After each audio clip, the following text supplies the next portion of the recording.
pagi saudara-saudara, mari kita sambut hari ini penuh dengan ucapan syukur. Dan sejenak kita akan memberikan waktu kita untuk mendengarkan firman Tuhan. Dan sebelumnya kita berdoa. Damai sejahtera Allah yang melampaui segala akal, kiranya memelihara hati dan pikiran saudara-saudara di dalam Kristus Yesus Tuhan kita. Amin. Firman Tuhan yang menyapa kita di Renungan Harian HKBP Kamis tanggal 8 Agustus 2024 terambil dari Kisah Para Rasul pasal yang ke-16 ayat yang ke-25. Demikian firman Tuhan. Namun kira-kira tengah malam Paulus dan Silas berdoa dan menyanyikan puji-pujian kepada Allah. Dan orang-orang hukuman lain mendengarkan mereka. Demikian firman Tuhan. Saudara-saudariku yang kekasih di dalam nama Tuhan kita Yesus Kristus, tidak semua orang menyambut penuh dengan sukacita pemberitaan Injil tentang Yesus Kristus. Begitu juga dengan kehadiran Paulus dan Silas sebagai pemberita Injil. Mereka ditangkap, dipukuli, dan bahkan dijebloskan ke dalam penjara. Hidup dalam penjara tentu membuat kehidupan mereka semakin menderita. Penderitaan adalah bagian yang harus dijalani dan dialami oleh pemberita-pemberita Injil. Walaupun Paulus dan Silas menderita, tetapi penderitaan itu tidak membuat mereka kehilangan harapan. Tidak membuat mereka kehilangan iman kepada Yesus Kristus yang telah menyelamatkan mereka. Penderitaan tidak membuat mereka hilang semangat, justru dengan masuknya mereka ke dalam penjara, mendorong mereka untuk menguatkan para penghuni penjara lainnya melalui doa dan puji-pujian kepada Tuhan. Doa dan puji-pujian mereka dapat mengubah semangat para napi lainnya, bahkan doa dan puji-pujian mereka dapat mengubah para napi dan kepala penjara menjadi hidup dalam pertobatan, menjadi pengikut-pengikut Kristus.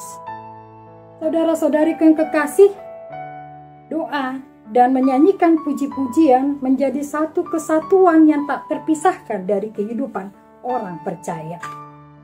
Berdoa dan menyanyikan puji-pujian kepada Tuhan dalam penderitaan memang sangat sulit untuk kita lakukan. Tetapi mau tidak mau, sebagai orang percaya, hidupnya haruslah hidup di dalam doa dan puji-pujian kepada Tuhan. Inilah yang seharusnya menjadi gaya hidup orang percaya, terlebih di tengah-tengah kehidupan kita masa kini. Di dalam Mazmur pasal ke-34 ayat 2 dikatakan, "Aku hendak memuji Tuhan pada segala waktu. Puji-pujian kepadanya tetap di dalam mulutku." Saudara-saudariku yang kekasih, artinya doa dan menyanyikan puji-pujian kepadanya haruslah terus-menerus di dalam kehidupan kita, tanpa memandang bagaimana kondisi, situasi, atau tempat kita berada.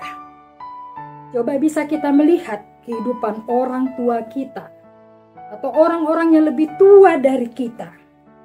Hidupnya tidak pernah lepas dari doa, dan bahkan mereka mempunyai lagu rohani yang mereka paling sukai di tengah-tengah kehidupan mereka.